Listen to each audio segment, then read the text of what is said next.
ask God give me the heart of David. Honestly, I'm not patient. The devil getting frustrated. The weed is making me lazy.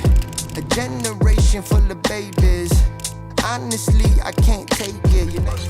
There's a little like thing that I wanted to say. I thought it was just so funny. I'm talking to Andrew via Twitter, and I go, "Hey man, is there anything you need from the States that I could bring to you? You know, I'm already coming." And he goes, "Airheads," smiley face. Now, mind you, bro, learning about who you are and then you sending me airheads with a smiley face had me dying, bro. What is it about airheads that you love so much? Bro, they're just the best candy ever. You were coming to visit me and you asked, and I thought, well, let me, request some childhood happiness. What do we say? Only women and children are happy, right? Yeah. Trying to bring me back. So they don't kill you. You have the crack.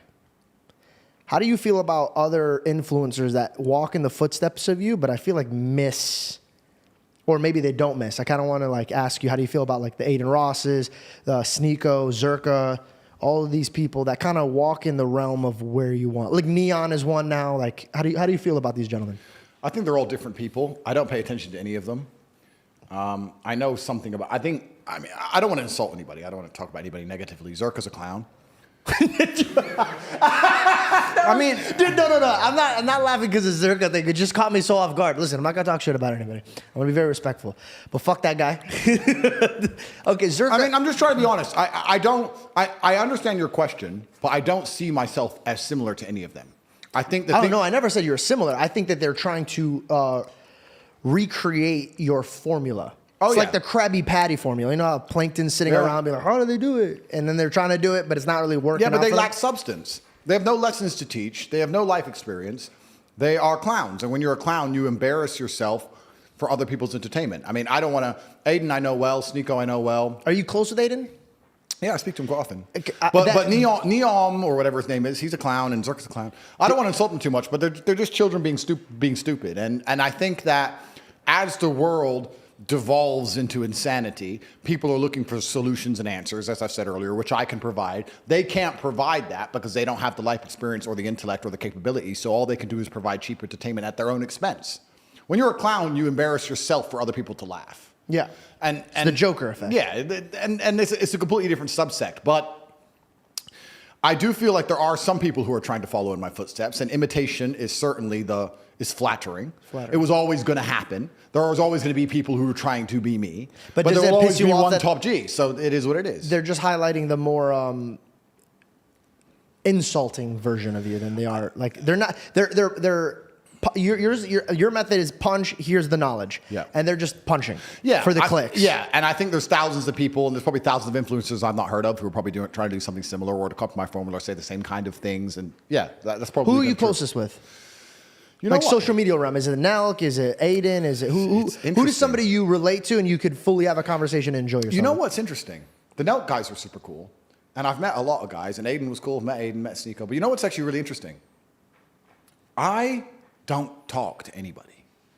I've realized this. In fact, there was a conversation about this inside the War Room a few weeks ago, and we're talking about how a lot of influencers cross-pollinate for views and stuff, right? They I'll do a show with him, and he'll do a show with me, and then we'll go to his house, we'll do a show there, and blah, blah, blah. Podcast is obviously different because it's a podcast show, but outside of podcasts, I don't meet anyone, ever.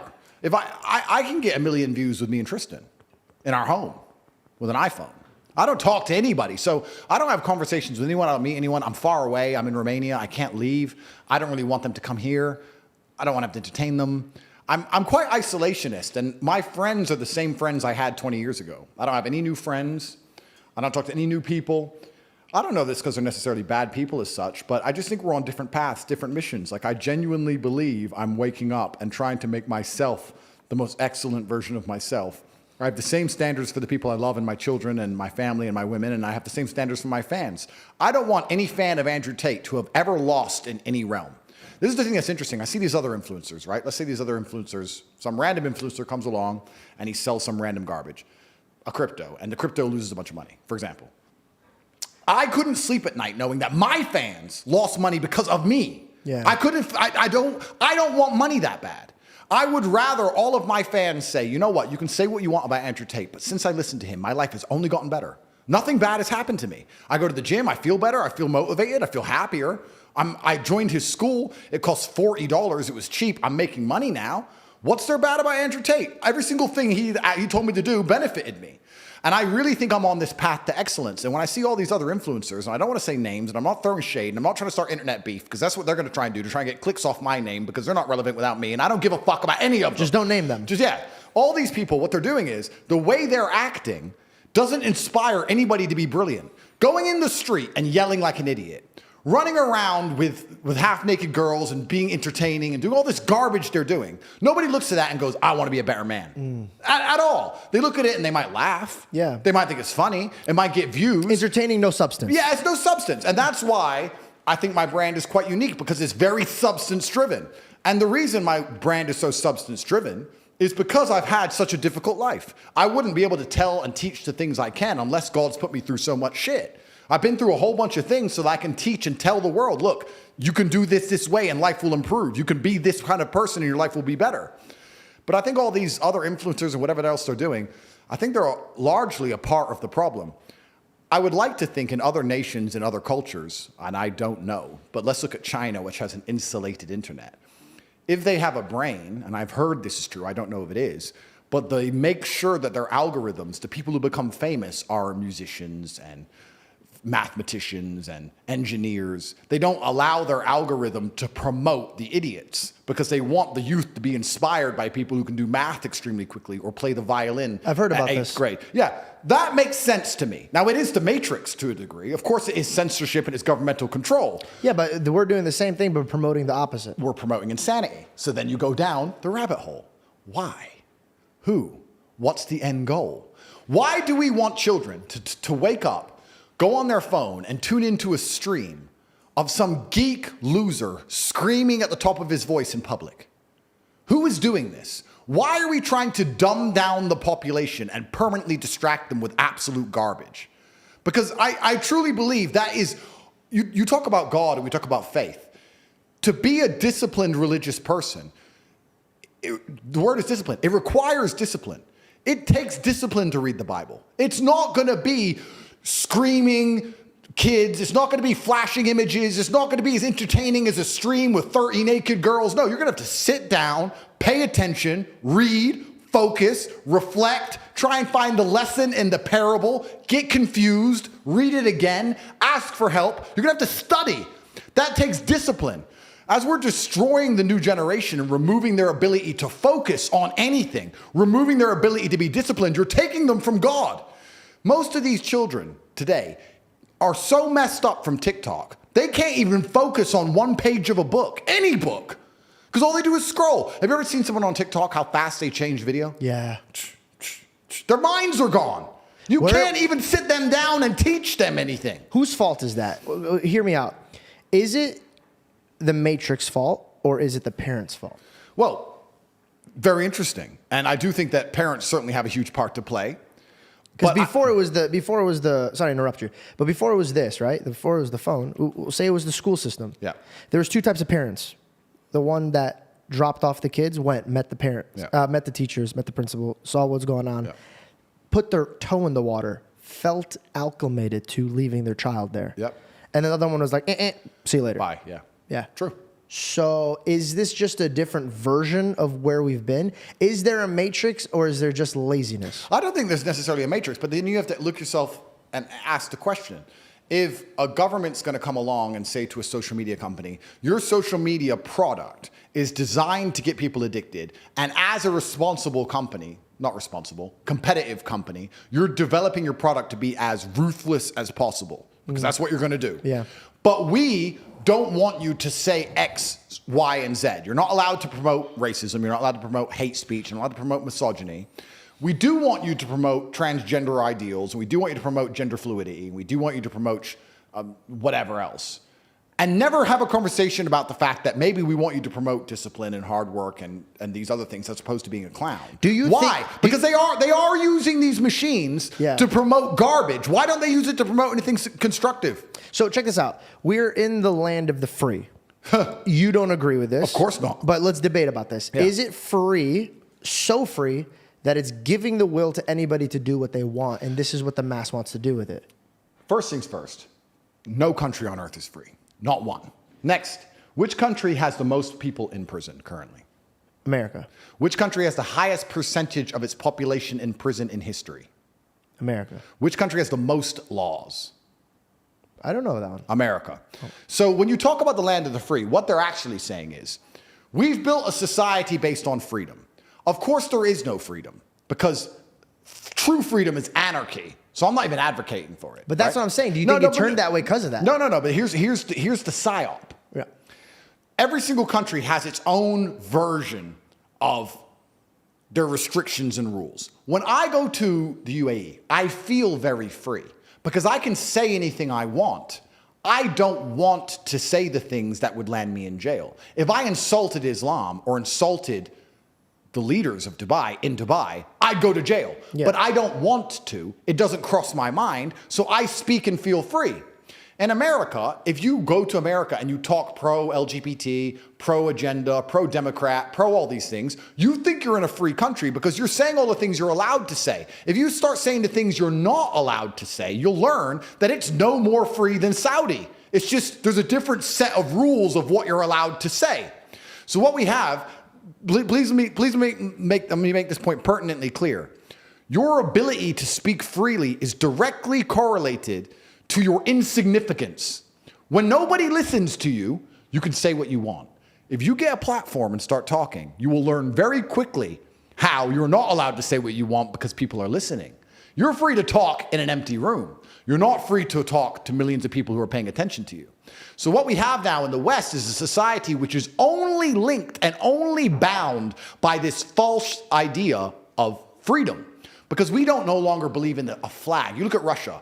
All Russians respect Russia. They all respect the Russian flag. They respect the Russian identity. You can be Christian, you can be Muslim, but we are Russians. And when they're attacked externally, they unify as a Russian people. America doesn't have that. Half America hates the flag. They've turned the colors against each other. They've turned the religions against each other. They've turned the political parties against each other. Nothing unifies. When a house is divided, it falls. Yeah, house is divided, it falls. Nothing unifies America besides the illusion of freedom. So, when you have the most controlled nation on earth with the most laws and the most people in jail, and the only thing that's preventing absolute anarchy and unifying the people is the illusion of freedom, how do you do that? What you do is you make sure that nobody's free to do anything important, like speak about important issues, but you allow people to be free to do dumb shit. So you allow them to be as free as they want to chop their dick off, change their name, change their pronouns, and be clowns. So then you could say, well, we're a free nation. Look how stupid this idiot gets to act. And you sit and say, well, I don't want to do that. I want to talk about the educational system, and I have a large podcast and everyone's listening to me. Delete him, ban him. Whoa. First Amendment. No, ban him. Oh, he's still talking. Oh, there's demonstrations, jail. Well, I thought we were in a free country. Oh, you are free. You can chop your dick off. But I don't want to do that. So the whole thing is a scam. And only the Western countries even promote this idea of freedom. And it's a scam freedom, as I've just described, whereas other nations don't do that. Saudi Arabia will not say, we are a free country. They will say, we are God-fearing. We're an Islamic country. We don't care about freedom. We care about worshiping God and living true to God. Now, I actually, as a person, like the rules I understand. Even if I were to play a game I don't particularly like, right? Even if I was in a situation, even if I don't like the rules of life. Let's say you made me move to some random country, Kuala Lumpur. I don't know the rules of Kuala Lumpur, but I have to move there. I don't even know what that is. Yeah, but I have to move there and you give me the set of rules and I read them. I'll respect that. What I don't respect is going to a country and reading the rules. First Amendment, freedom. I'm like, oh, cool. And then they get you. It's a mirage. It's a mirage. So at least in other nations, you know the rules. You wouldn't go to Moscow walking around with a fuck Putin t-shirt. No. What? See, you know the rules. Yeah. So that's the biggest illusion that's going on. So when you're talking about we have so much freedom, absolutely and utterly not, sir. I'll disagree with you on that point. There's no freedom at all. In fact, there's less freedom there is in other places, and you don't even know what you're free to do anymore. Depending, you can riot if you're BLM, but if you're the Republicans and you riot, ooh, jail. Well, I thought we could peacefully demonstrate. I thought we could demonstrate. I thought we could protest. It's a democratic country, right? No, you can't protest anymore. There's protests in France. They're all getting locked up. It's all a mirage. It's all garbage. What is now unifying the West? Because we don't even have God anymore. And this is one of the things that's interesting when you talk about Christian versus Islam. Ironic how everything started coming about when we did take God out of it. Completely. But now we have Christian nations. And they don't feel Christian to me. They don't look Christian. I mean, I could walk around with a "fuck Jesus" t-shirt in a Christian nation. I wouldn't do the same thing with in an Islamic nation with the Islamic prophet. You know, I respect. I wouldn't do it with an Islamic prophet in a Christian nation. You're still toast. Yeah. So they won't put up with it. They won't put up with it. So this is the thing that's so interesting when you start to analyze people who are atheistic and go, "God's stupid. You don't need God." They're not even smart enough to look at the big picture and realize without God, there's nothing. Yeah. You have nothing but anarchy and chaos. And I tell you, when 10 armed men turn up at your house and start raping your wife and putting a gun to your head, you'll wish God was there. You'll be praying then, Mr. Atheist, Mr. fucking tough guy. Then you'll start talking about God. And it could have been prevented in the first place if society was preserved, if there weren't dickhead atheists like you talking godlessly. That's what these clowns don't even understand. Without God, there's nothing. It's all a joke. It's perfect that you say that because every man knows God when he's at his lowest place. Oh, they were praying on that submarine. Woo! They got the candles out. They had the little picture of Jesus. It's like, who's got a picture of Jesus? Anyone got a picture of Jesus? Ah, shit. Oh my God, that was so. You catch me with the left, bro. You catch me sometimes. They were praying, sir. Yeah, I forgot. Oh, here it is. That was great. I think this is the thing that people don't understand. And mind you, this is just me for reflecting. Tell me I'm wrong. Yeah. I want you to tell me if I'm wrong. I believe every man, woman, baby, child, anybody, we're all designed to worship. Yep. All of them. Yep. Now, you could say, I don't believe in God. Buddy, that's your faith. Yep. You don't believe in God. That's your faith. Yep. So you worship it. You don't worship a God, but you worship yourself. Yep. And I think that's why they feel the weight of the world on them, because God's like, all right, you don't want me to have it in my hands? Have it in yours. Yeah, good luck. Yeah, and it comes crumbling down. And then you start realizing that even your family could get evil. Yep. And then you could get evil. And your loved one could get evil. But then when you have boundaries and restrictions and rules, and here's the best part. I think wisdom truly starts and finishes with the fear of God. Absolutely. Same way if you have the fear of your father. You respect your father, right? Absolutely. You fear of disappointing your father. Absolutely. No, and it's so important what you've just said because it's so profound and people at home need to understand it. All humans are meant to worship, and this is true. The godless, atheistic, left-wing psychos worship the pride flag and abortion. Watch them. Look at them. They worship it. They go, they turn up, they scream its name, they try and promote it, they worship it. Or you have famous men who will worship fame.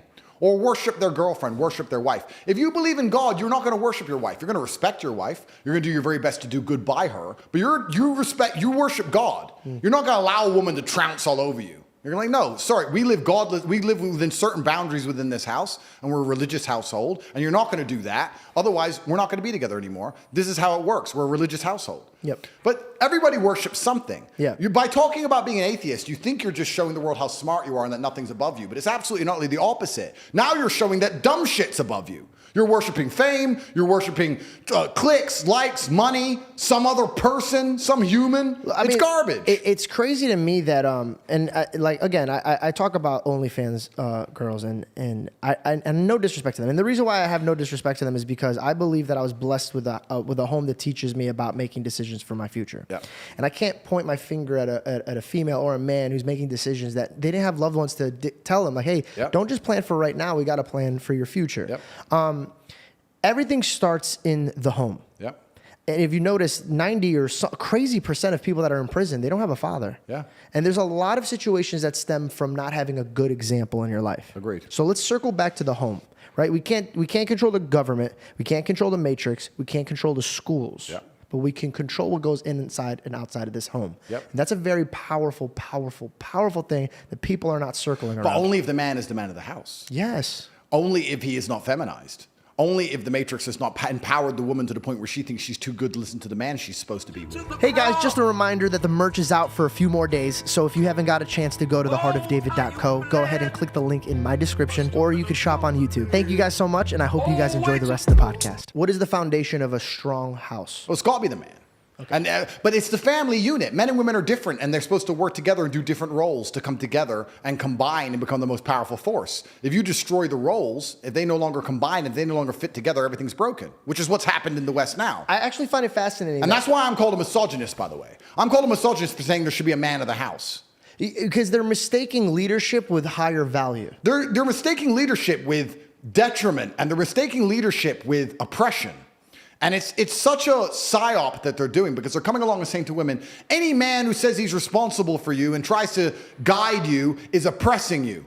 And that's absolutely not the case. In fact, if you look at history, most of the time it was the father who guided the daughter until the daughter got married and then her husband guided her. Yep. That's how it's always been. There's nothing wrong with that. And women come along and say, we don't need no men's guidance. We'll make our own decisions. Okay, that's fine. Well, let's look at the decisions you're making. Let's actually look at Western society, and let's look at these women without fathers, and let's look at these women who don't listen to no man. What decisions are they making? Are they good for them? Are they good for society? Are they good for anybody? I said something that got me in a lot of trouble a long time ago, and I'm going to say it again. I said, please. I'm not good at learning my lessons. What did I say about driving until you hit the tree? What did I say? Okay, go ahead. I said the world would be a much better place if women had to walk around with their body counts on their foreheads. Oh, I remember. You got smoked for that. Everyone lost their minds, but not because they're like, he's a misogynist, because they're too stupid to extrapolate. Because I say something abrasively to shock people, and the intelligent ones will look at what I say and extrapolate the lessons from it. Like we talk about the Bible. You read the parable, but you have to sit down and analyze what it actually means. Yeah. What I'm talking about is female promiscuity. If women had to be far more careful and more selective with who they slept with, this would inspire masculine excellence now. You can't be a loser with a little bit of weed and get a chick over the house. You have to be a better version of a man. You have to be the kind of man who can provide for her if she gets pregnant, for her to even consider sleeping with you, because that number is going to go up and she's going to be judged for it. And women don't like being judged. Women are very, very susceptible to societal pressure and peer pressure and judging.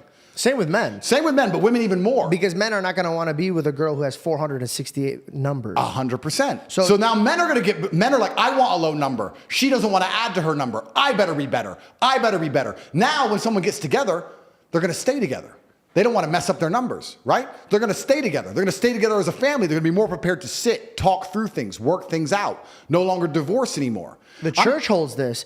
Islam holds this. Absolutely. Because in Islam and in Christianity, when you go to church or you go to the temple, right? What are the main thing that they fear is God, but they also fear how other people are looking at them. 100%. When my mom used to come to church and go, hey, don't embarrass me around these people. 100%. So I had to behave. I'm like, all right, I don't want to represent my family the wrong way. Completely. Peer pressure can go positively as well as negatively. So when I said this, I got attacked for being a misogynist, but no one understood what I'm actually talking about is couples coming together, working together, masculine excellence, and removing promiscuity from society so that you get to a point where a lot of problems are fixed. What did you just say about prisons and fatherless homes? Wouldn't having that number on a woman's head fix the fatherless homes? Now we fixed the prison population. You can extrapolate this out towards fixing the entire society. But I make the point and nobody listens to what I say. They just lose their minds because they're emotional. But it's, no, but it is. No, it's really funny. But it's amazing how you can extract out from that one point I made. But you could have made the same point in a loving way. I could have. That's what I'm saying, bro. So then we have to ask why I don't. Yeah, that's the thing, bro. Because I think that's your next journey. Because I think this is what happened. You knew step one was to get famous, and the only way to get famous is to piss people off. I did pretty good. You did a fantastic job. Thank you, sir. Okay, your next season now is to group in the rest of the sheep. Yeah, of course. And I say sheep in a good way. Trust me, it's a biblical term. I think right now you need to win the hearts of some females that disregard you completely. Because I had this conversation with my girlfriend, and my girlfriend's like, hey, listen, he says this, he says that. I go, okay. You gotta think about what they're going. So we had to sit down and watch a podcast, and then like, baby, he's trolling here. Yeah. And she goes, well, I don't understand that he's trolling here. Why would he be trolling here? Why is he talking so serious here? Yeah. But then he's joking around here. Yeah, of course. So I think, honest to God, I really do. I think your next journey is going to even be bigger because now you're going to have to figure out a way to talk to other people without pissing them off. And I can do it. For this episode, I can do it. Explain to me in a way that you get the same result of the numbers thing. It's like school. Without using the numbers thing. What could we do to get women to use their numbers lower without disrespecting them and saying, hey, go outside and put your number up? Of course. And just a point I'll make, I don't think it's disrespectful. I think it was just a thought experiment. But I understand what you're saying. I can say it a far easier way. Do you know why I'm doing this, by the way? Because I want to vouch for you. And I want to vouch for Trump. And I want to vouch for people that I do believe in, but it's really fucking hard when you're going around saying, these bitches need to have fucking numbers on their head. And I'm like, motherfucker, Tate, stop saying that. You know what I mean? Like, I'm trying to vouch for you. So if I have to come out here and literally come out here, fly out here, 16 hours, I want to sit here and say, dude, I am with you. But I'm trying to be with you, waiving my morals and my integrity. I'm trying to bring in even the people that we think are stupid, they're still worth saving. Oh, completely understand. And I'm also very prepared and aware that I can say things in a far nicer way. I agree with you. It's not accidental. I am aware of it. You already achieved what you needed to achieve. Yeah. And that's why I said it's something I said a long time ago. I was just explaining the point behind it. But it's a strong message, so how do we get that message out without pissing them off? Oh, that's easy. I mean, I think when you tell a woman, but you know what's interesting? It's really interesting, and I want to make this point. There is a very vocal minority, especially on the internet, of feminists and left-wing psychos. I'm telling you, if I say to a woman, being promiscuous is disgusting, 95% of women go, yes. It's only these 5% of idiots you see going, I could do whatever I want. I'll sleep with 100 guys if I want. And then we sit and go, oh, women think that way. Women are not actually as broken as society is showing them to be on the internet, thank God. They're not that bad. Because trust me, most women know that. In fact, women know that so intrinsically in their hearts. If you see a woman insult another woman, what does she call her? A whore. Slag. It's the first word out of her mouth. You just slut. It's the first thing women do, because women know that's how you insult a woman. So even the bad women who run around having arguments with other women, who are promiscuous themselves, use promiscuity as an insult. So most of the world actually understands this. It's only the Western world which has this very broken vocal minority.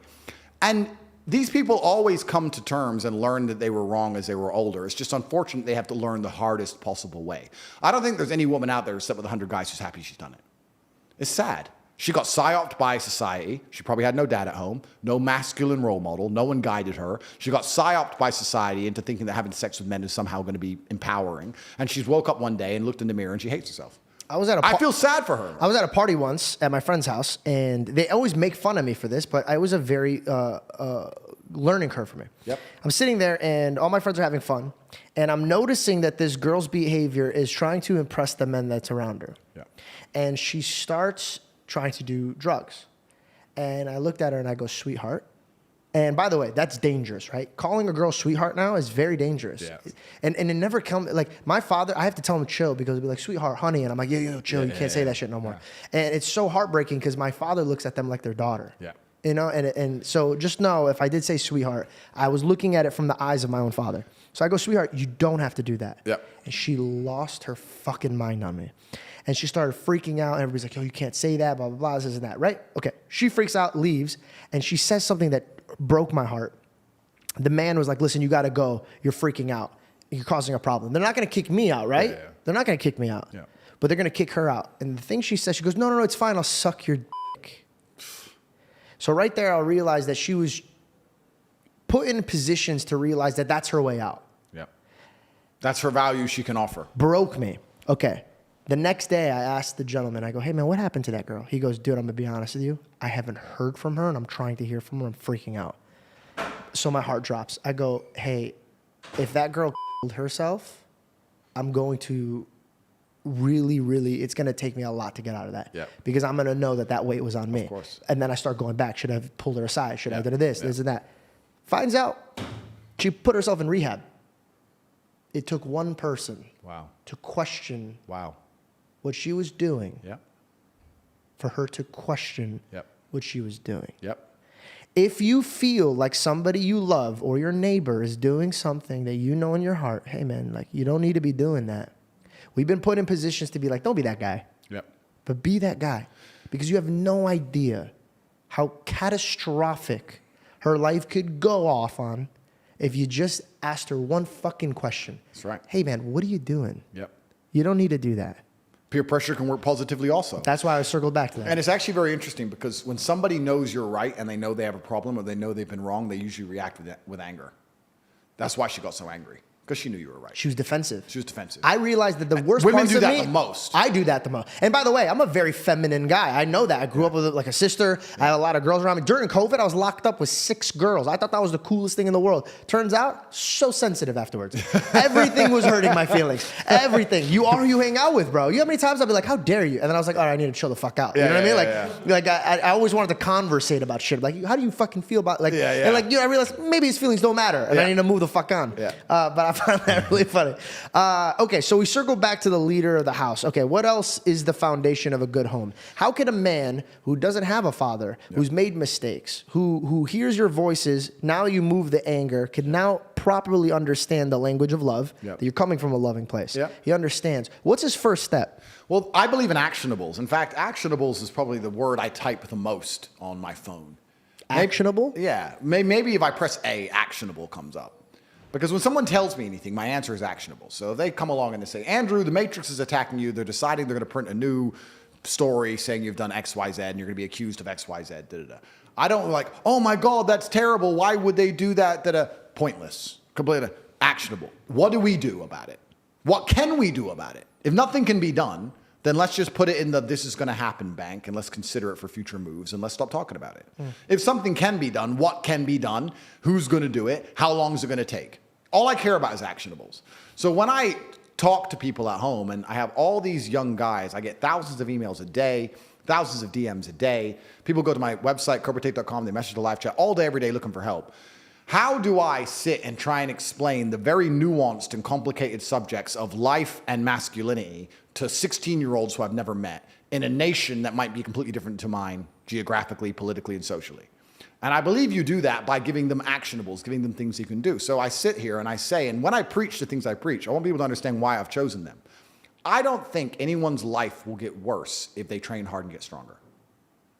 I don't see how your life can detriment from that. Maybe you could find some extreme scenario, but as a general rule to everybody, go gym, you're a weakling, go get strong. Yes. I think that's a good general point. Same thing So with... first is to fix your temple. First point, absolutely. The first point is to improve your body. It's the first thing you can do. So when you're asking me, the man who has no father and he wants to live a good, righteous life inside of his home, I don't know all of his background. I don't know his capabilities. I don't know his mental state. I don't know where he lives. I don't know anything. But I know that if he gets stronger, he'll stand a better chance of doing it. Because you also learn mental discipline by doing that, which is also a good thing to learn.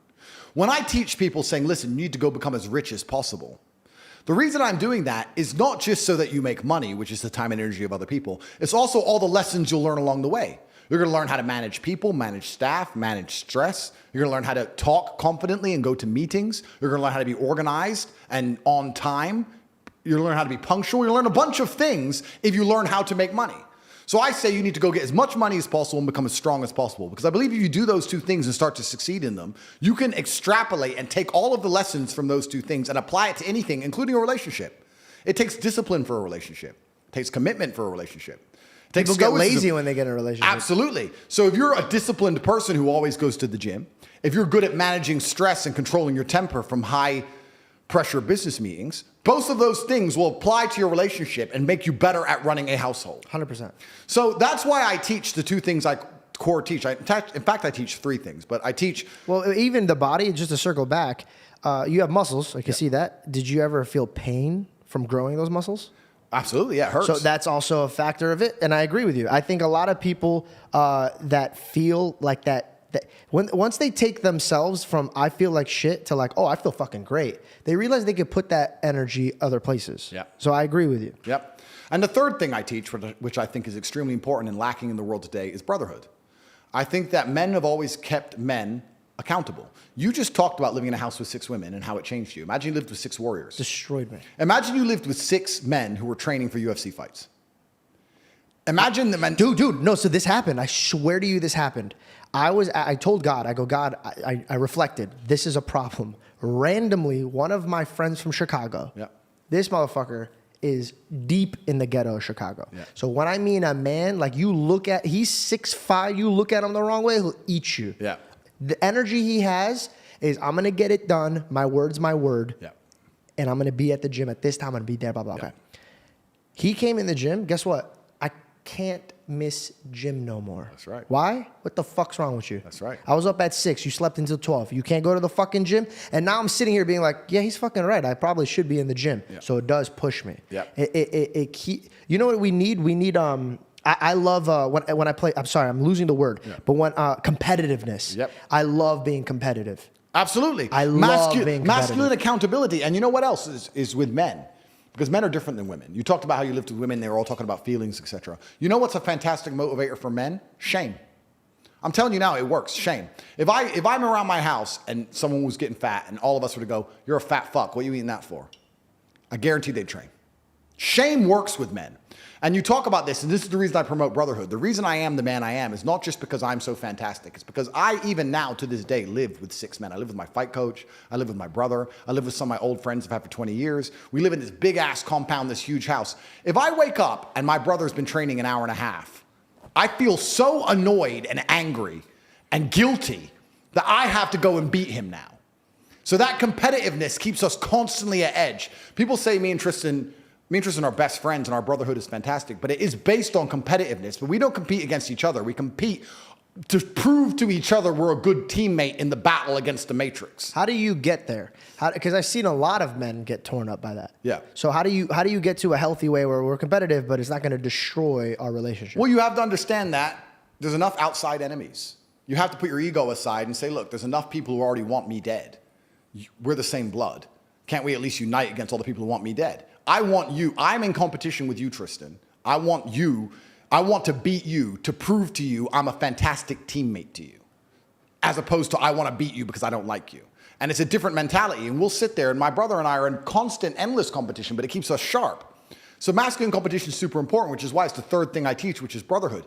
You are the sum of the 5 people you spend the most time with. If you find some guys who have their game right, your game's going to get straight.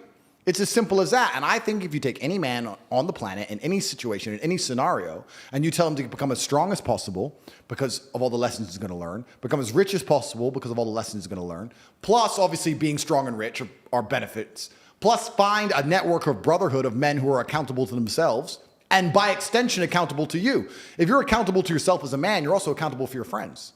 I don't want loser friends. I don't want dickhead friends. If I had a guy I really liked and he started being a dickhead, I'd try very hard to fix him. And if I couldn't fix him, I wouldn't be his friend anymore. I'd say, stop that. We don't do that. Why are you doing that? What are you crying about again? Why are you acting that way? Come on, let's go train. I don't want to train. But we always train. Come on, let's go. And then after a while, I'd be like, he doesn't train anymore. Get him out. Bye. Go get eaten by wolves. That's the unfortunate reality of the world, because I'm the sum of the 5 people I spend the most time with. I don't want to wake up one day feeling terrible and going, but he's missing the day and I might miss the day. His poison will get in my brain. I have to resist it. So if you get a brotherhood, masculine brotherhood, and you're accountable for yourself and for them, you're going to be able to do nearly anything. I've conquered the whole world with those 3 things. All I do is train as hard as possible, try and make as much money as possible, and I have men around me doing the same thing. You train every day? Every single day, 7 days a week. You don't give yourself a rest? 0. I don't believe in rest. Explain that. I rest when I'm asleep. I rest when I'm sleeping. Okay, you explained it. Thank Yeah, you for there you go. that was so fucking quick. I didn't even he's sharp, dude. He knew what he was saying. What up, you clean ass gentlemen? This video is sponsored by Manscaped. Now, I actually love this brand because I use it every day, and my friends always bug me for this product. But let's unveil the Lawnmower 5.0 Ultra. This is the 5th generation trimmer. Features 2 next-gen skin-safe blade heads. A standard one for you taking a little off the top, and a new foil blade to go smooth wherever your heart desires. We also have a dual LED spotlight to provide contrast on multiple skin tones, 3 length setting combs, and oh, did I forget to mention that this trimmer is waterproof too. Also inside of this package features the Weed Whacker 2.0 ear and nose hair trimmer, crop preserver ball deodorant, crop soothing toner, and 2 free gifts. The Weed Whacker 2.0 also features the skin safe technology that helps prevent nicks, snacks, tugs in those delicate holes. Get 20% off plus free shipping when you use my code George at manscaped.com. That is 20% off plus free shipping with my code George at manscaped.com. I promise you've never seen a ball trimmer look like a spaceship. Get yours today from our folks at Manscaped. I'm asleep. And there's going to be some dork who's going to watch this, some nerd is going to sit there and say, your muscles grow when you rest. Da, da, da. I train because I don't want to train. I don't train because I care about getting the biggest possible muscles. I'm on 0 steroids. I'm on 0 drugs. I don't take protein. I don't take creatine, nothing. I eat steak and Airheads and smoke cigars. But I train every day because I don't want to, because it hurts. I train to teach myself a lesson, to punish myself. Because if I wake up and the first thing I have to do is 2 hours of exercise I don't want to do, by the time it's done, I don't feel happy. I'm proud of myself. Thank God that's over. Do you wake up early or no? Not really. I wake up, I 9, 10. I stay awake till like 3 or 4. I don't sleep that much. Because I sleep very late. Yeah. I'm gonna be vulnerable. I'm gonna give you my problems and see, like, just beat me to death with them and figure out a way out. All right, let me sit up straight. Okay. I took on accountability, right, for those other things that I was dealing with. Made me gain weight, depressed, couldn't. I had a problem saying no, and I had a problem walking away from people that I love. Yep. Handled that. Right now, there's this thing on my table. It's called marijuana. Okay. I'm addicted. I have an addictive personality, but I use it to my advantage because if I'm addicted to something and nobody else can tell, I've never had a problem with it because I've never had something that was bad for me. Because everything that I've ever wanted was good for me, and that's good to carry me through those days that I don't want to do it because I'm addicted to it. So I'm just like hammering it out. Marijuana for me is my break because my brain just goes off. So at night I like to unwind and smoke a little bit. I'm scared that it took over my life where I can't even, like, if I go one day without it, I have gone a few days without it because I can't even smoke here, and it doesn't affect me anymore that way. But my dad said this. He goes, "You have a problem with moderation. Should I just give it up completely, marijuana completely, just go through the bitch of it, get rid of it, or should I teach myself moderation with it?" Well, then I also don't have any, like, I don't drink. I don't go to clubs. I never even liked going to clubs when I was single. It just doesn't entertain me. I don't have, like, an outlet. I don't even smoke cigars, but I'm opening up a cigar lounge with my dad in Arizona. Shout out 24th Street, a cigar lounge. That's actually pretty cool. But I don't even fucking smoke. I did it to honor my dad. It's me and my dad's thing. Okay, smoking's the only thing where I can hang back and just fucking chill, dude. Should I feel guilty about this? Should I get rid of it? How do you feel about it? It's an interesting question, but then you have to analyze what you're doing it for, because even the reason you just described to me would put me off doing it, because we're obviously different people, but you said it stops your brain working at 1,000 miles an hour. That's a gift. Why would you want to turn your brain off? Think of all the thoughts you haven't had. Think of all the things you haven't done that you could have done. Why do you want to relax and chill so badly? Why don't you want your brain working at optimum efficiency all the time? Why don't you read the dictionary? Learn another language. Why don't you start another business? Why do you want to chill? That's the first thing. You don't chill, dude? Never. So that's the first thing you have to do is analyze. First thing you analyze is... You don't chill before bed? Never. What do you do before bed? I'm working to the second I fall asleep. No shot. No, I'm like one of those toddlers who falls asleep halfway through. I don't think, oh, it's late, I better sleep. No, if I'm awake, I'm awake until I'm like, I really can't stay awake, and then I'll fall asleep. And a cigar doesn't affect you that way. No, I can smoke to the second I go to bed, and I'm just instantly out. I mean, I don't smoke cigars. I actually smoke cigars because nicotine is good for your testosterone level, and I do not take steroids. That's why I smoke. Nicotine's good for your testosterone? Correct. That's why I smoke a lot of cigars. So I smoke a lot of cigars and do a lot of cardio so that my lungs are fine. Why don't you do steroids? I don't do steroids because I've never done them in my entire life. I was drug tested throughout my whole career, and I'm now 36, and I don't do them, and my testosterone level is still huge. It's still very high. It's at that absolute upper limit of the natural So you just don't need it? So I don't need it. But if you needed it, would you be pro for it or not? I mean, maybe if I get old, which is testosterone replacement therapy, but I've never taken drugs, and I don't like people who take steroids, and I'll tell you why. It annoys me because I look like a much bigger monster if everyone else wasn't on steroids. It'd be cooler. It pisses me off. I've done it the hard way, and they're all just juicing. So I don't take steroids. But you've never smoked weed? No, never tried a drug in my life. And is that because you're scared of it because you have an addictive personality, or like is it because you? If I try cocaine and I don't like it, I'll regret trying it. If I try cocaine and I do like it, I'll start doing cocaine and I'll regret trying it. Damn. So why? My man reflected on that. So why do cocaine? So never tried cocaine. I've never tried weed. Never tried a pill. Never tried ecstasy. Never taken a steroid. I've never tried anything besides nothing. I've drinking alcohol and I smoke cigars. That's it. But so your alcohol is like my marijuana then? I quit alcohol a year and a half ago. So well, then what the fuck? Then? I haven't. How would you even bring it up? I got so excited. I used to drink alcohol, and I haven't drinking alcohol. When did you drink though? When you're unwinding? No, I used to drink because a year and a half ago I quit alcohol cold turkey. Instantly. Were you like a drunk, or were you just absolutely no? I was extremely effective. It was at the time when I was most famous. I was doing Nelk Boys. I was drinking alcohol when I had all those things on TikTok. When I first blew up, everything. I used to drink alcohol all the time, and I used to probably drink every day because I have a lot of money and I have a fun life. And we jump on the jet and we drink vodka and we get off and we be all these girls. We go to the club and we drink vodka. You just drink. I never had a problem with it, never suffered with it, never got out of shape from it. It was fine.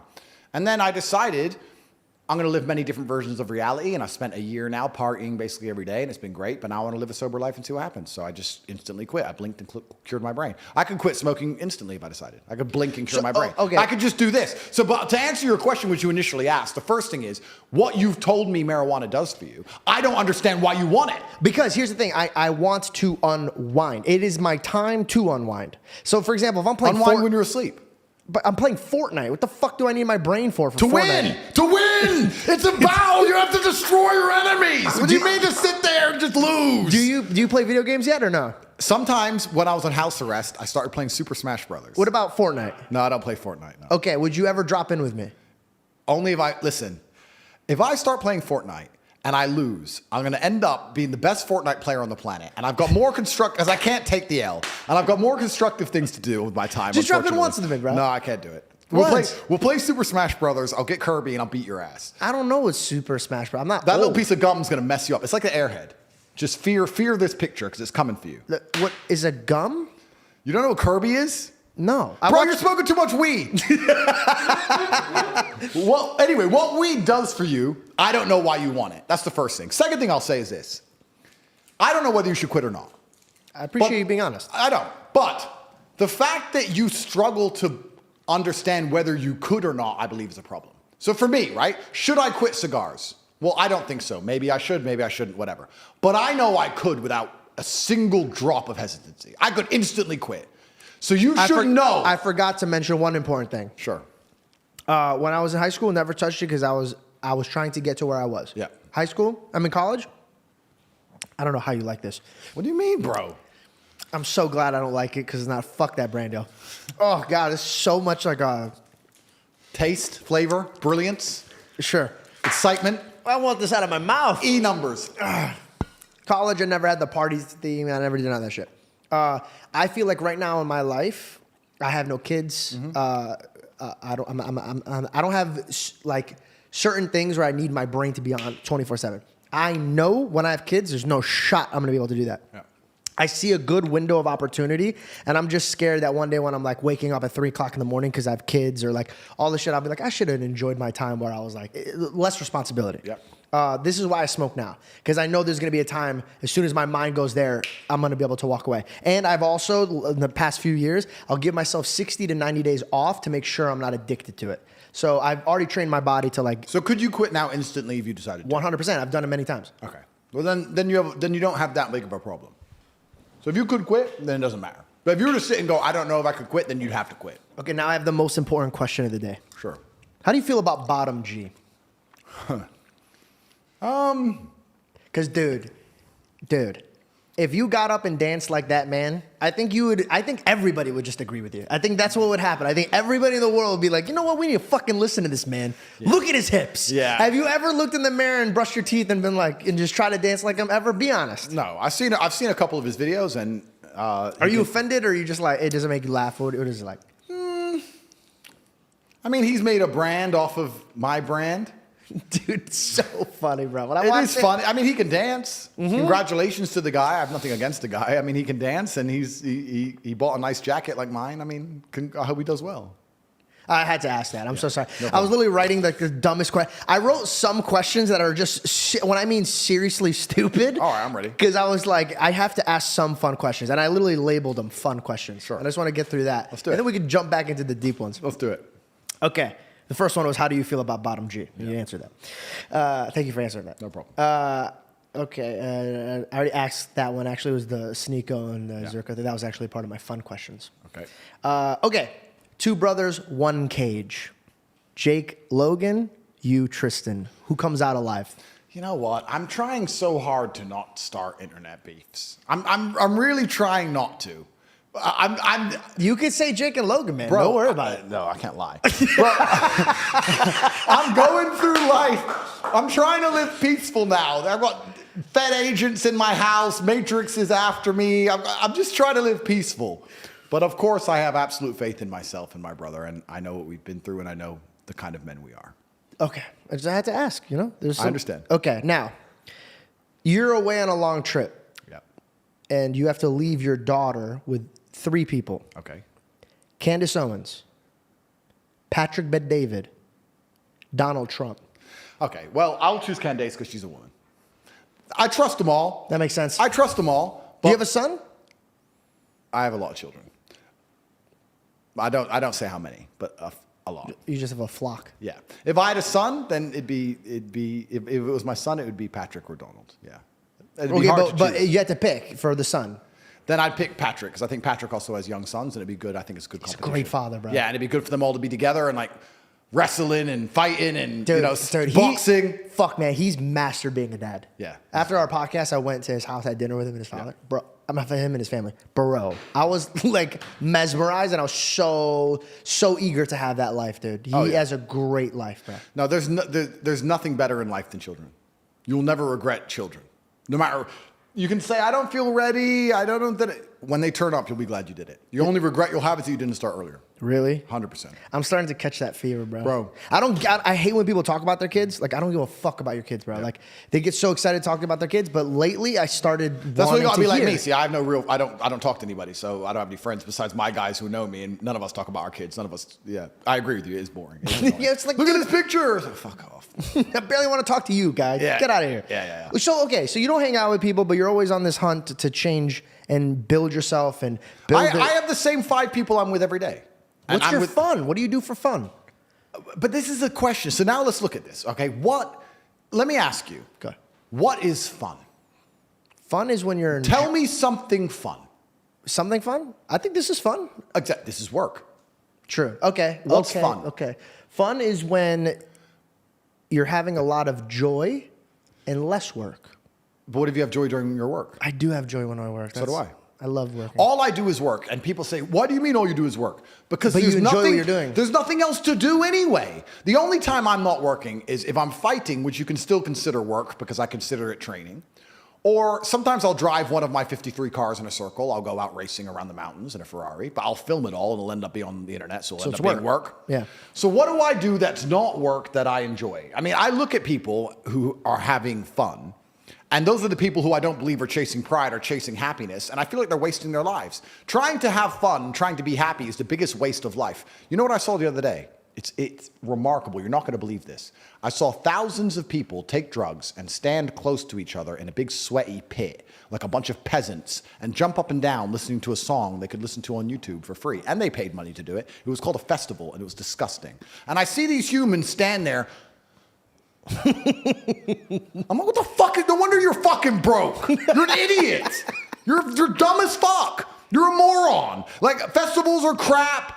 Concerts are crap. Clubs are crap. What's fun? Nothing's fun. The only thing that's fun is masculine achievement and being respected for being monumentally successful and competent and crushing your enemies with your brutal brilliance. Turning up and saying, I'm going to make more money than all of you. I'm going to be more famous than all of you. I'm the best. Watch me. And winning. That is fun. And then the only thing... that's video games, but you're doing it in real life. I'm doing it in real life. I have no time for games. House arrest, we found a few hours. Now I'm back out here in the real world. Everyone must pay the price.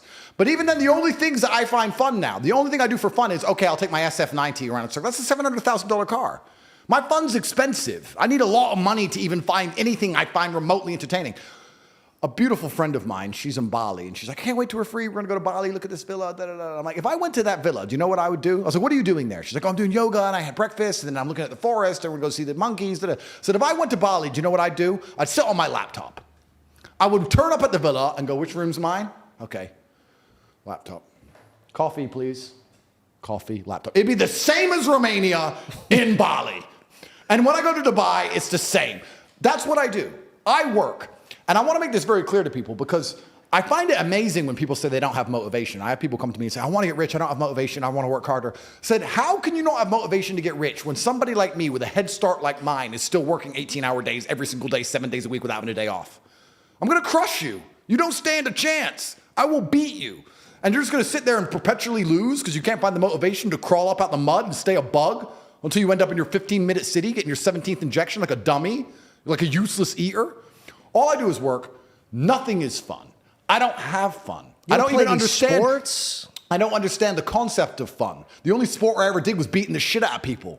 Is that fun? Why did you get into fighting? Because I was a chess player. And chess and fighting are remarkably similar. Very. You have to know what your next move is going to be countering his next move. And there's no luck. If you lose, you made a mistake. There's no such thing as a lucky punch. If I'm losing a fight, or if I'm beating some guy up, and he hits me with one shot and knocks me out, and people go, that's a lucky punch. He's trained his whole life to punch people in the face, and he punched me in the face. You call that lucky? I call that good. I think it was a very good punch. Excellent. Probably his best punch of his career. No such thing as lucky punches. Same thing with chess. If And you also lose, you left your guard down. absolutely.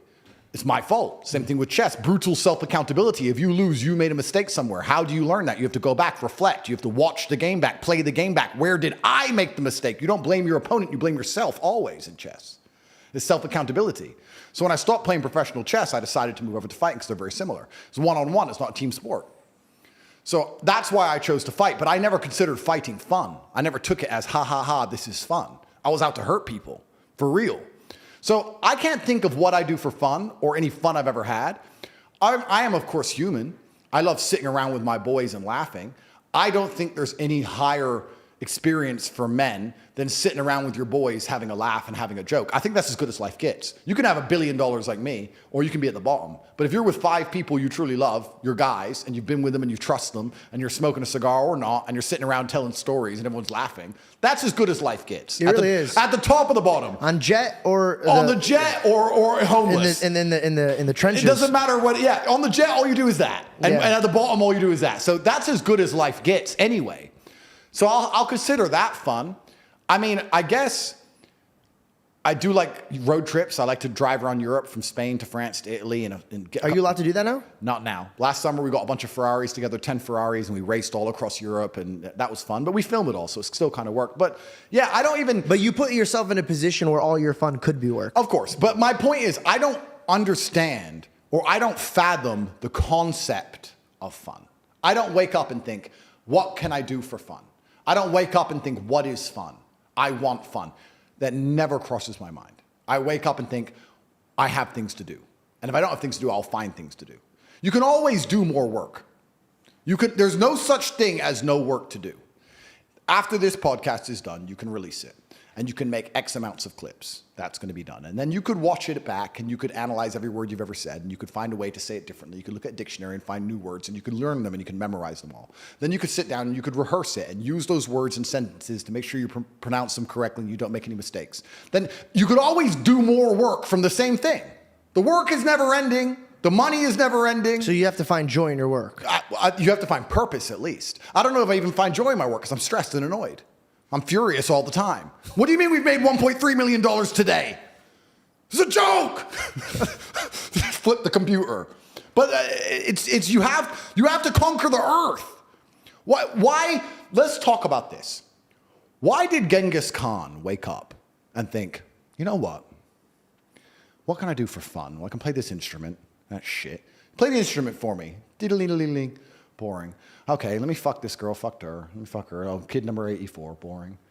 What's there to do? You know what, guys? Let's all get our horses and let's just ride over there and whatever we find, let's just take it.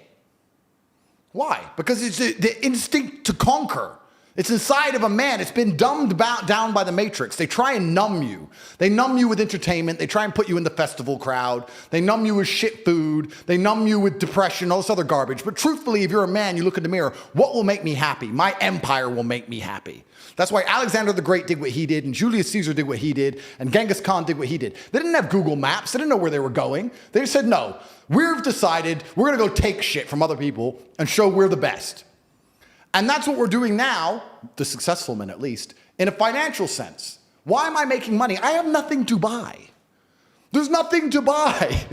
I have it all. I have 4 Kernan's eggs, a Rimac, a Bugatti, 53 other cars, 40 properties. There's nothing to buy. I'm just taking it from other people. I'm winning the game. I'm conquering. And that's what I think truly is going to give you purpose in life. It's just conquest. Men have always been this way. That's why war was even happening in the first place. The Mongols raided Vienna. How long does it take to ride from Ulaanbaatar, Mongolia, on a horse to Vienna, Austria, across all of Siberia? And they were still mad enough and bored enough to go, nah, we need that city over there. That's the masculine essence, and it's been numbed down inside of people. Do you think they were ever considering fun at any point during this conquest? Because I don't think they were. Well, do you think they were just trying to dominate others? I don't think it's about trying to dominate. I think that inside of every single man, there's a God-given. I think that the entire world was built by this God-given drive to conquer. And to conquer doesn't always mean dominate others. You can conquer the sky by building a skyscraper. You can conquer by building roads. You can conquer by construction, not only by destruction. You conquer by turning up to a new territory and having a beautiful family and creating children. I think that's inside of every single man. I think it's been dumbed down by the Matrix, but I'm uninterested in fun. I don't understand the concept of fun. Fun is for women and children. All the women around me have fun. Last night, I went to a restaurant. My brother and I, 3 or 4 friends, maybe 25 of the most beautiful women you've ever seen in your life. We sit down at this table. All this fancy food comes. All these bottles of champagne come. Everyone comes. The girls are laughing, drinking. Everyone's having fun. Never at any point during the entire experience did I have any fun. I sat down on my phone, checked how much money I had, again, did some work, replied to important people, spoke to my fight coach about training and important things, spoke to the war room about important things in conquest, spoke to my legal team. Everyone around me is having fun. I'm getting things done. Looks like I'm having fun. But never did I ever for a second feel fun. And I didn't want to. I didn't try and join in the fun. I didn't try and go, yeah. No. I pay for it all. You all have fun. I'm going to do this. And I say this. I say this all the time to the people I care about. Your life is fun and my life is stress, but you are mine. That's how it works. You're my woman, so you're allowed to have fun. And my life is going to stay stress, but you are mine. I have my fun via proxy by making sure everybody I love have fun. I don't want any fun. So you have fun in providing. I provide fun, but I don't have any fun. I don't even have fun in providing fun. It's just my obligation. Everyone around me has fun. I'm working. And I cannot explain to people at home. Does Tristan have the same mindset of this? Or does he like to have more fun? He likes to have a little bit more fun than I do. I can see that he looks a little bit happier. But it's not happy. This is the point. I want to make this very clear to the people at home. I don't want anyone at home to think that I'm unhappy or depressed or miserable from this. This is just how I view the world. I don't want to have fun. I don't know how else to say it. I don't look at fun and go, I'm missing out. I look at fun and going, I'm glad they're enjoying their fun. It's like food. Do you want this cake? No. Well, everyone else wants it. I'm glad they want the cake. Cake tastes good. That's great. But I don't want the cake. I want something else. I will provide the cake. I'm a baker. I can give you cake, but I don't want any. I don't think in the concept of fun. I don't enjoy fun ever. All I want to do is monumentally achieve endlessly. That's all I'm interested in. So we went to your past. We figured out why you were built like this. We talked about the dilemma and the obstacles that you've overcome. We talked about moving into the next season. What do you feel is your next season? And also, I don't know if this parlays, but the training, talking to your trainer, and your training as much as how I see Jake train for his fights. Why? Are you preparing for a legitimate fight? Are you wanting to go back into that? Or do you feel like the world fight's already big enough and you don't need to go back into the cage for that? Yeah, a lot of it depends on what happens with this Matrix attack in regards to fights, but I'm always ready, and I've always stayed ready. So I could fight tomorrow. I'm that ready. But I enjoy it, and I enjoy feeling ready. Even though the process is suffering, I enjoy to feel ready at all times, hence why I'm always training. In regards to what the next stage is, well, I have personal goals as well, outside of my internet goals and my career goals. And this is actually something very interesting I want to tie back into our earlier conversation when we were talking about monogamy and polyamory and all these other things.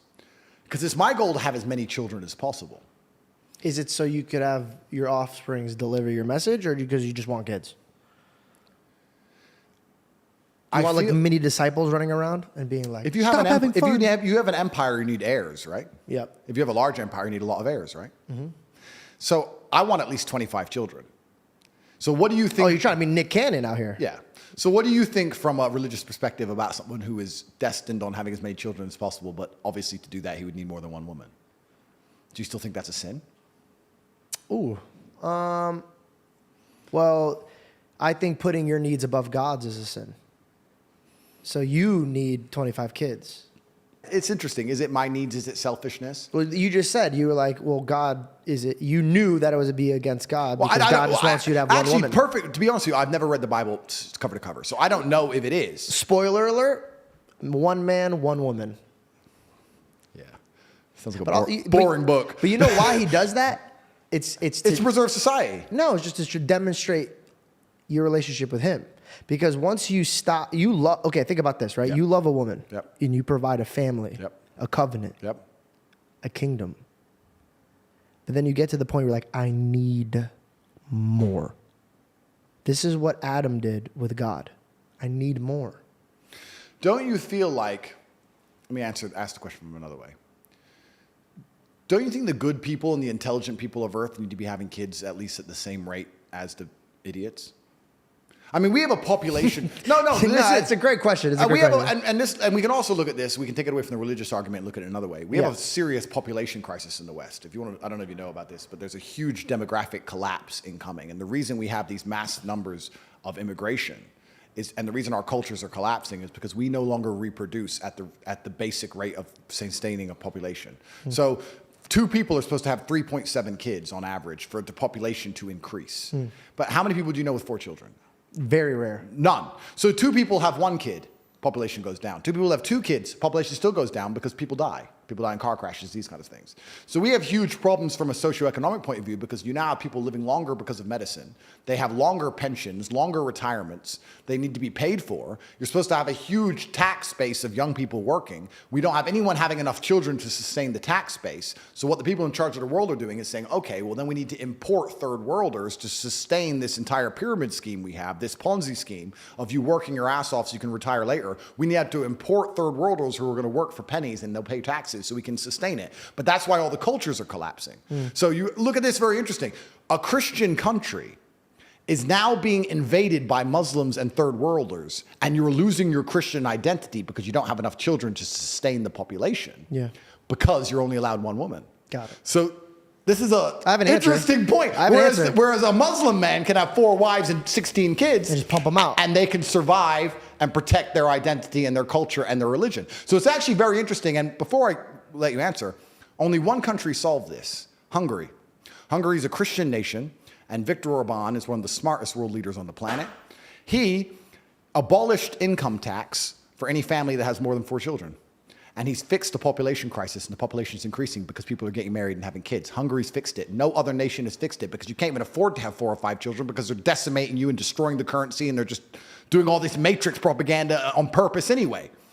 So, besides Hungary, every other Western nation is now importing the Islamic world to sustain itself because Christian nations can't reproduce. So it's interesting what you said. I agree with what you said, but it's also the death throes of Christianity. Christianity is about to be decimated because of that. Because what do you have without people?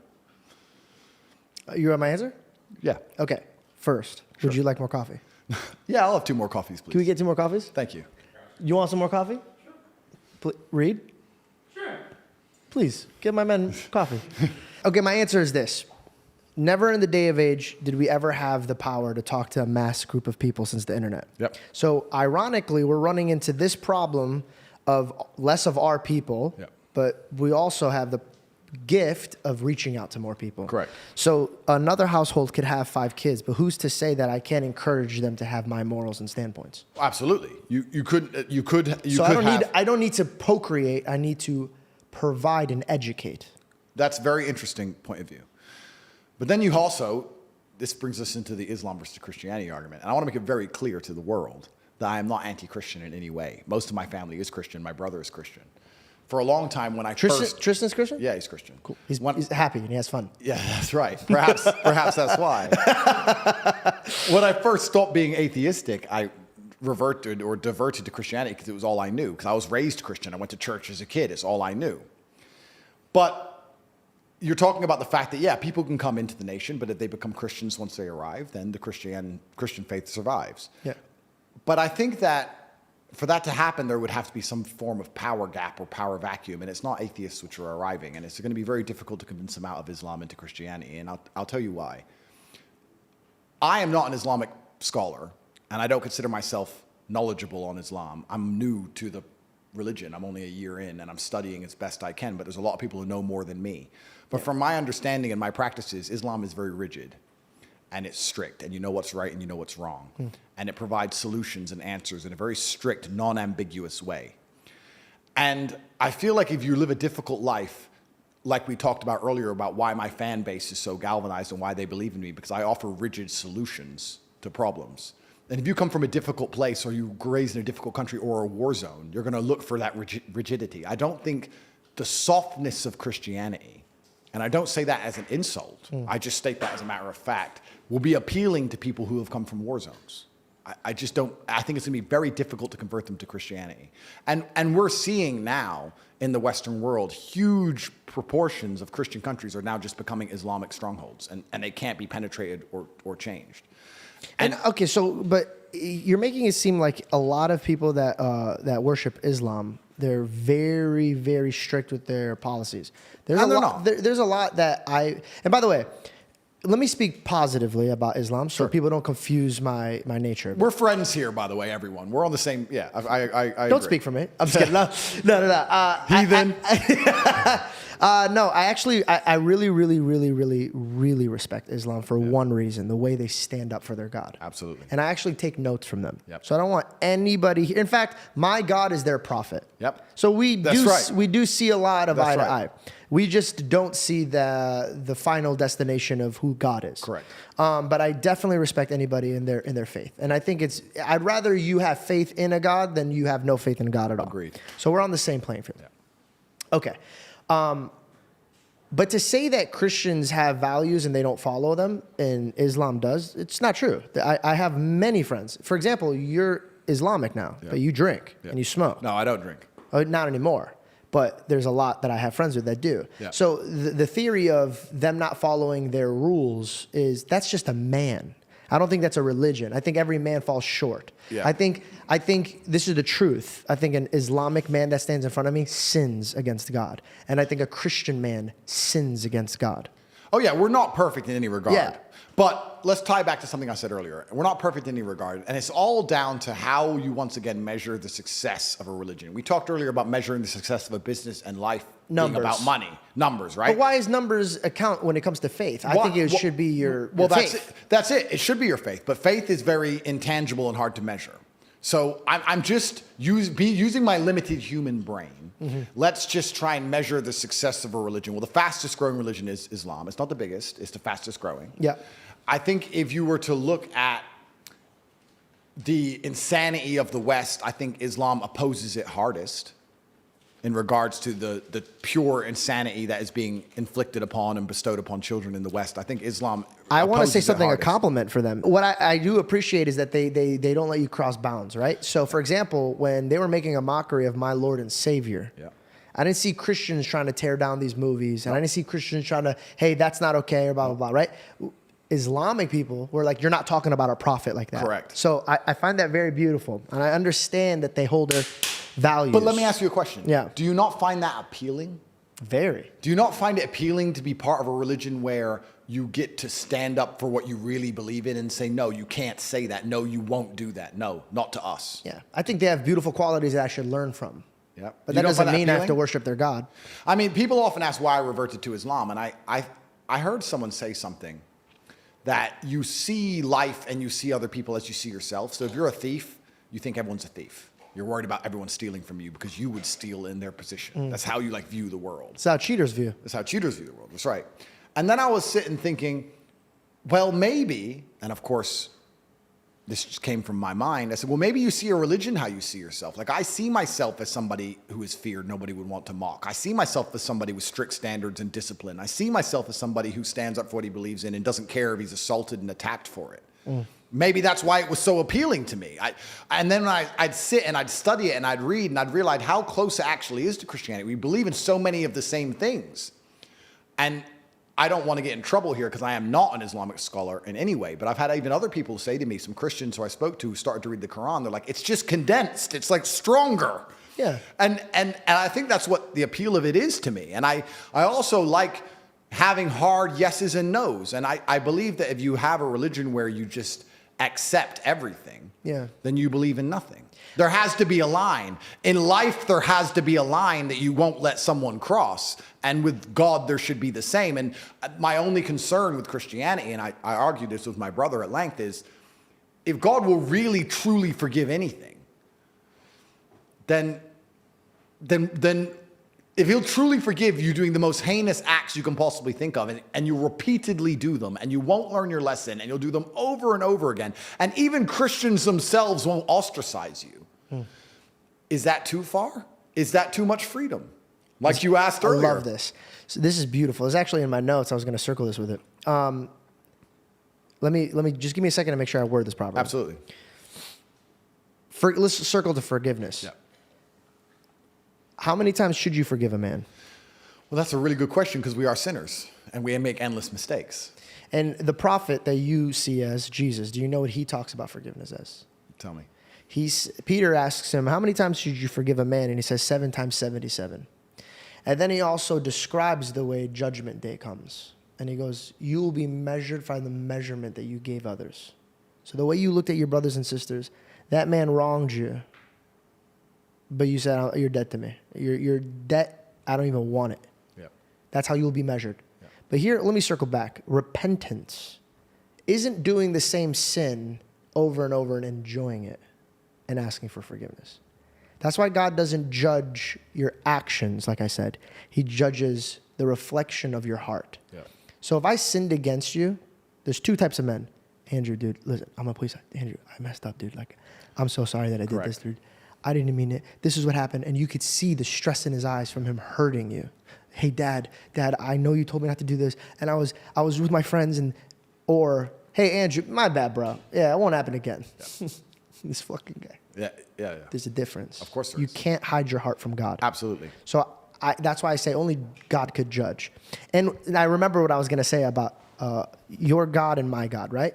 I believe that if there is a God out there, he wants you to come in the same direction that I'm going, the vice versa. So I think I never want to debate religion ever, because then I'm trying to disprove your God, and that might be holding your heart, and I don't want to do that. I agree. But what we could do is I say, I'll pray to my God, and you pray to your God to open up one of our eyes and hearts.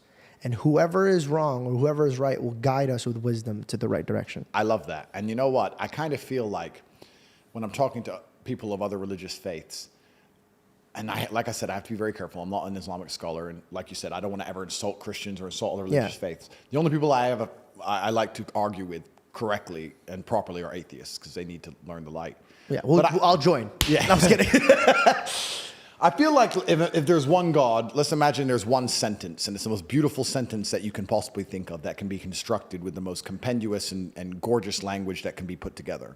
I feel like the different religions are perhaps different languages to say the same thing. Yep.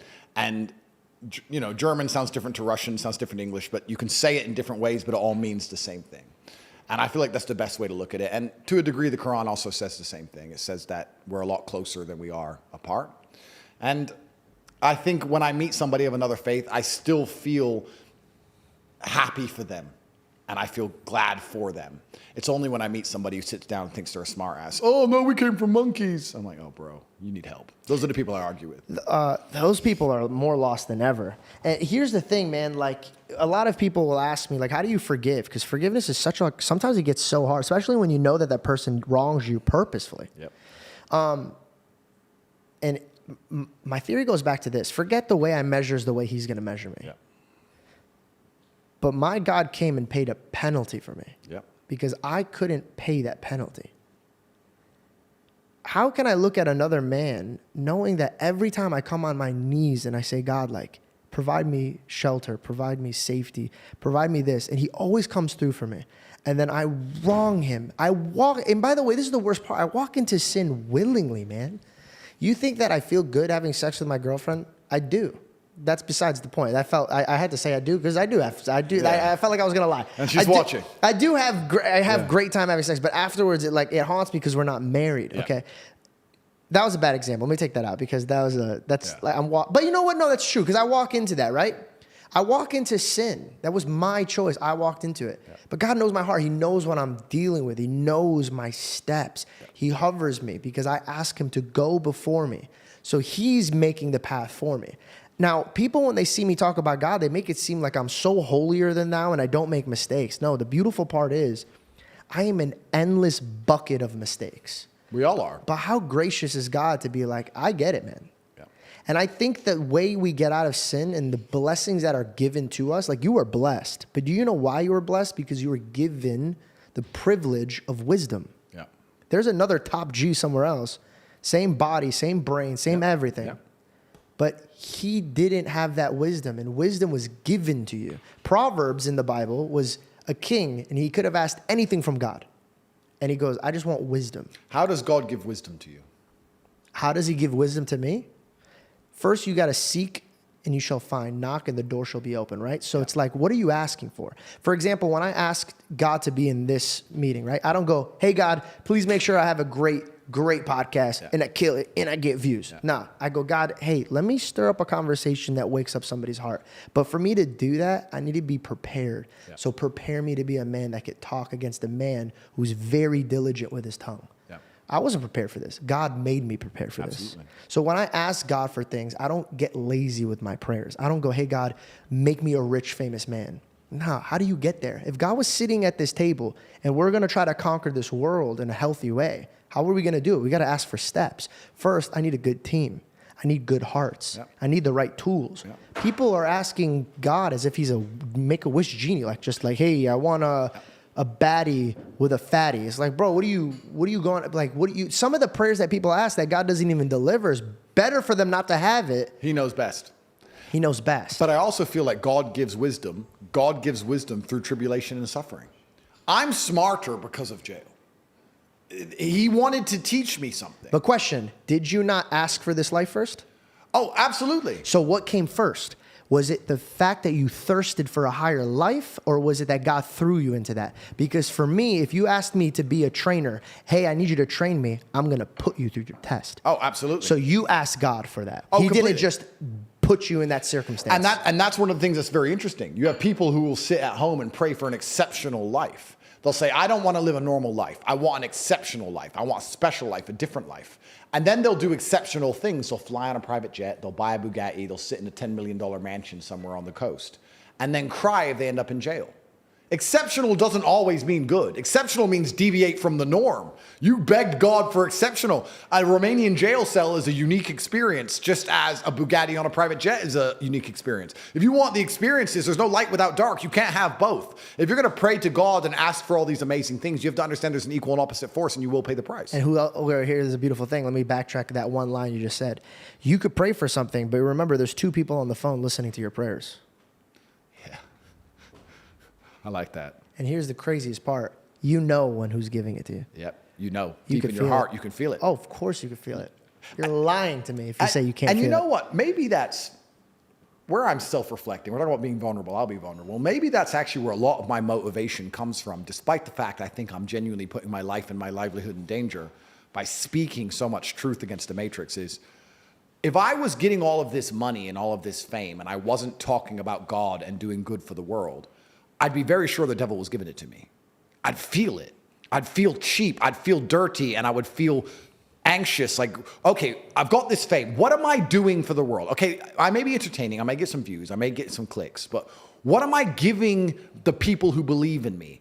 Am I scamming them? Am I hurting them? Are they getting better? What am I doing for the people who know my name? Am I just taking all this shit from the devil and I'm not giving anything back? Am I actually making anyone feel better about themselves?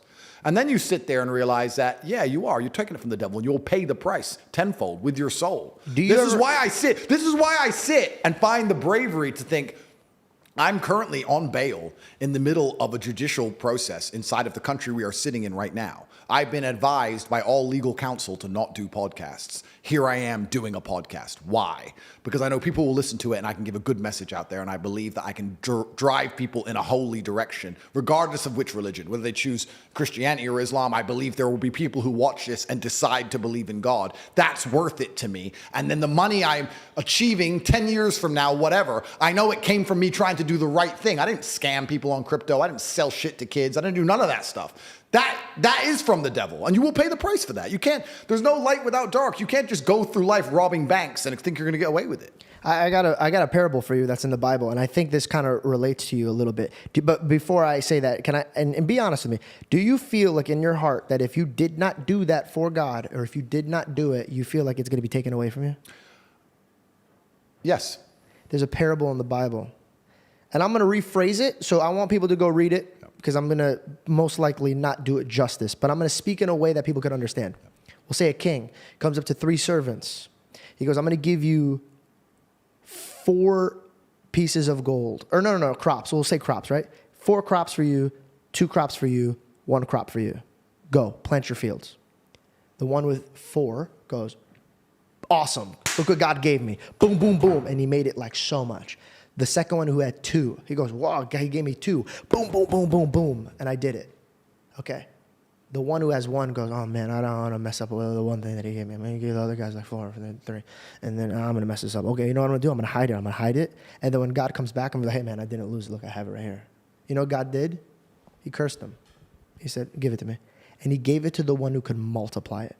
Because at the end, he thought that all of the glory was because of him. But he should have known that if it did well, it was going to be for God, so there was no failing. You have to go out and know that everything was given to you. And it's a privilege to be in the chair that you're in. Absolutely. To have that voice that you have that could tune into so many of these kids' ears. Yep.